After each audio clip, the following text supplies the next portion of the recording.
show.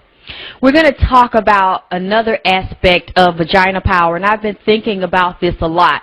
I think it's an area that a lot of us, me included, because I have been caught up in this type of relationship in my head with myself and with the men that I picked to have long-term relationships with.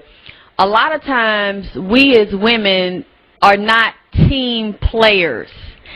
We are team players in the sense that we are all for everybody else winning. If we're with a man, we will give our last. Some of us will even lay down and die for our man. We will put ourselves on the front line for our men if that is what he needs us to do. But many times when I say that we're not really team players, or I think better yet, we don't know what team we're on. We need to decide whose team we're on. Because in relationships, many of the times, girls, we getting played out of our mind, played out of our ass, played out of our pocket, played out of our pussy, played out in the relationships where a lot of times we're not the number one woman. We're the second, we're the third, we're the fourth. Hell, sometimes it's always a free-for-all. We sharing our man with a group of women. We swinging, we freaking, we sniffing, we sucking, we drinking, and we know that we are in a group of other women. But then some of us have the idea that he's going to pick us. He's going to leave his wife. He's going to leave his girlfriend. He's going to leave all the other freaks alone because you the baddest bitch. And he going to walk down the aisle with you. And the wedding band is going to come off of another woman's finger and go on yours. And that's fucked up. It's fucked up. It was fucked up when I did it, and I used to think that shit, and it's fucked up because a lot of us still think this. Young, middle-aged, and in between, because we're not rooting for the home team. When I say home team, we're not rooting for ourselves to win, girls. We're not standing in vagina power when we're in these relationships.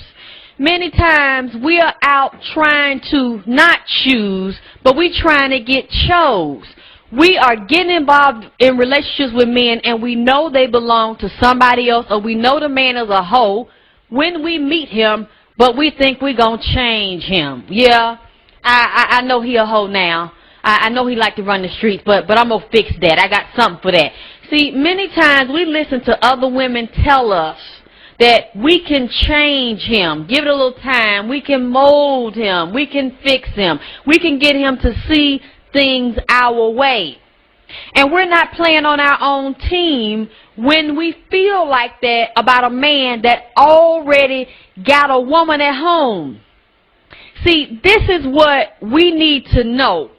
When we're not in a role of vagina power and self-love and self-worth and respect and trust, when we pick a man to get involved with, we're going to always lose.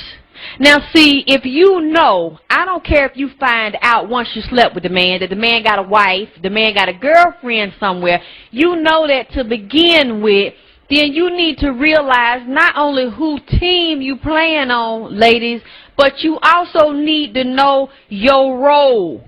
Because whenever a man step out, most of the time, I'm not going to say 100% of the time, but most of the time, when a man steps out of his relationship to pick you to be the woman on the side, he ain't looking for no wife because he already got one at home.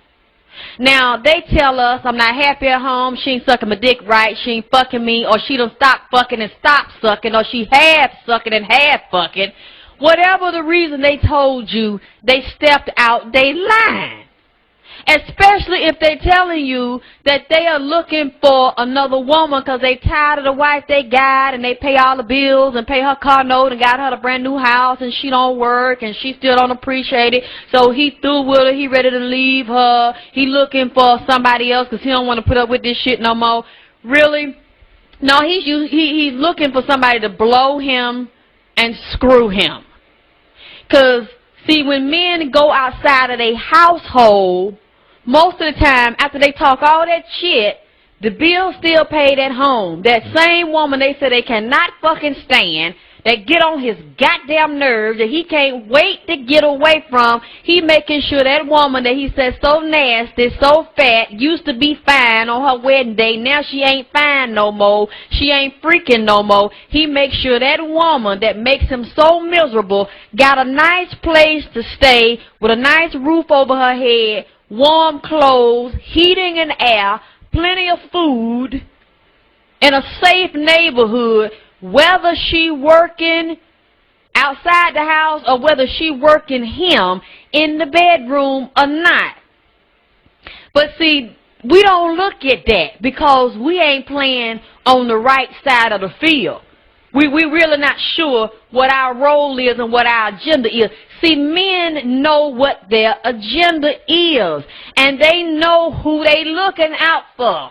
They dick and they nuts and the cum they got bagged up in they nuts, where they looking to find somebody to skeet it all in their mouth, down their throat, in their asshole, and in their pussy, or in their hand. See, men are clear about this shit. Men are clear about what their position is. To find somebody to run down this sad, hard luck story on, catch you in a vulnerable position. Now, either you're vulnerable one or two ways. You're vulnerable mentally and emotionally, and you're looking for somebody to care about you.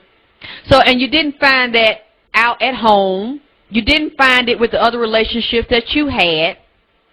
You're lonely, emotionally imbalanced and damaged, feeling like you just need some man to love you, help you pay your rent, take you shopping, make you feel special and beautiful. Or you're just financially in a bind and you need a sugar daddy, or you need someone that you don't want to feel like a whore. Nah, you don't want to feel like a prostitute. So you want a man that will give you money, sometimes older, but also